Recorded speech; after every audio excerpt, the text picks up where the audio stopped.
Salut à tous les astronautes, on se retrouve pour la vidéo. Aujourd'hui, je vais vous parler de la mission Apollo 10.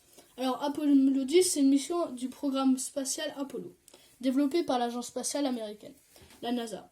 Et donc, l'objectif final était de poser des hommes sur la Lune avant la fin de la décennie 1960. La mission Apollo 10 constituait une dernière répétition avant la mission Apollo 11 qui permettrait les premiers pas de l'homme sur la Lune. Son objectif était principalement de tester les orbites de descente et d'ascension du module lunaire et les procédures de rendez-vous entre le LEM et le module de commande. La mission se déroula sans incident majeur. Apollo 10 fut le deuxième vol habité à approcher la Lune après Apollo 8 et le deuxième vol habité à tester le module lunaire après Apollo 9. L'équipage était constitué de 3 astronautes aguerris, Thomas Stafford, John Young et Eugene Cernan. Le programme Apollo et l'agence spatiale américaine. Le programme Apollo de l'agence spatiale américaine, la NASA, dont l'objectif est d'amener les premiers hommes sur la Lune, est sur le point d'aboutir début 1969. Au cours des missions qui ont précédé Apollo 10, l'ensemble des véhicules et des manœuvres ont été testés sans qu'aucun problème majeur ait été détecté.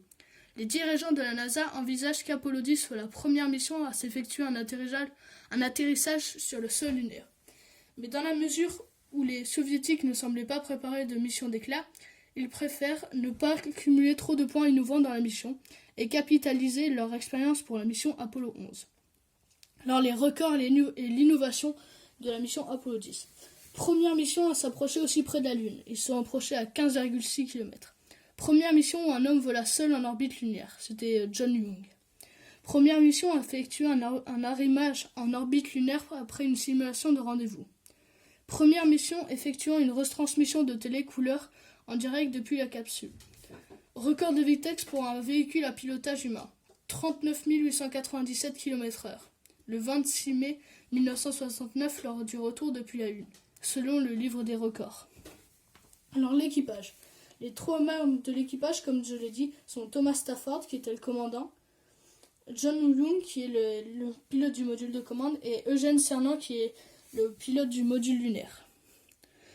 Alors, Stafford et Cernan, qui pilotent le module lunaire, ont déjà volé ensemble sur Gemini 9. L'équipage est le plus expérimenté des missions Apollo. Sur les 3 astronautes, il n'y a aucun novice, à l'instar d'Apollo 10. Ça veut dire pareil qu'Apollo 11, où il n'y a pas eu de novices. Et ils cumulent ensemble 5 missions spatiales contre 3 pour Apollo 8, 11, 12, 13, 16. De plus, 2 d'entre eux ont déjà été commandants de mission pendant le programme Gemini. Stafford sur Gemini 9 et Young sur Gemini 10.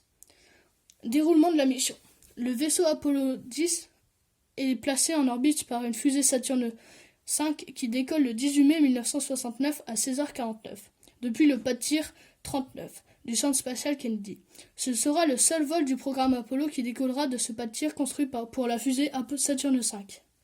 Peu après avoir quitté son orbite terrestre, le vaisseau Apollo, surnommé Charlie Brown, exécute la manœuvre d'amarrage au module lunaire.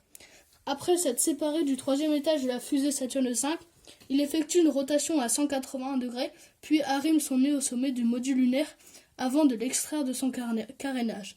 Au début de la mission, lors du trajet vers la Lune, les astronautes réalisent leur toute première diffusion télévisée en couleur et en direct depuis l'espace. Alors là, on va parler de l'opération en orbite lunaire. Une fois le train spatial placé en orbite autour de la Lune, sur une orbite circulaire d'environ 110 km d'altitude, Young prend les commandes du CSM, tandis que Stafford et Cernan s'installent dans le module lunaire pour réaliser une simulation d'atterrissage sur la Lune. Le module lunaire Apollo est constitué d'un étage de descente qui doit amener l'équipage près du sol lunaire et d'un étage de remontée chargé de ramener l'équipage en orbite. Son orbite est modifiée pour que son périgée ne soit qu'à 15,6 km de la surface. La descente dure environ 1 heure, pendant laquelle de nombreuses photographies de la surface lunaire sont prises. Au périgée, des tests de radar de descente sont effectués, ainsi que des tests de manœuvre avec l'étage de descente.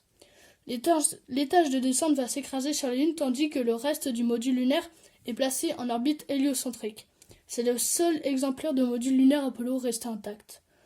Le moteur du module lunaire de retour ne contenait pas assez de carburant pour effectuer une remontée depuis le sol lunaire jusqu'au module de la commande. Compte tenu que la remontée s'effectuait depuis 15 km d'altitude, afin de simuler au mieux le poids du module lunaire lors du rendez-vous avec le module de commande. Eugène Cernan avait dit beaucoup de gens disaient à notre égard ne leur donnez pas l'opportunité de se poser parce qu'ils pourraient le faire vraiment. Aussi, le module lunaire de retour, la partie qu'ils étaient censés quitter la surface lunaire, n'avait pas assez de carburant. Ces réservoirs n'étaient pas totalement remplis, de sorte que si nous nous étions réellement posés sur la Lune, nous n'aurions pu revenir. Alors le retour, le vaisseau Apollo amérit le 26 mai à 16h52 à proximité des îles Samoa. La mission a duré un peu plus de 192 heures. Apollo 10 a reproduit avec succès les principales étapes du vol lunaire, à la fois dans l'espace et au sol. Alors Apollo 10, il a permis de savoir qu'on pouvait se poser sur la Lune. C'est pour ça que sur Apollo 11, la mission suivante, ils se sont posés sur la Lune car on savait qu'ils pouvaient se poser. Alors les astronautes, merci d'avoir regardé cette vidéo. Je vous demande de vous abonner et de lâcher un pouce bleu.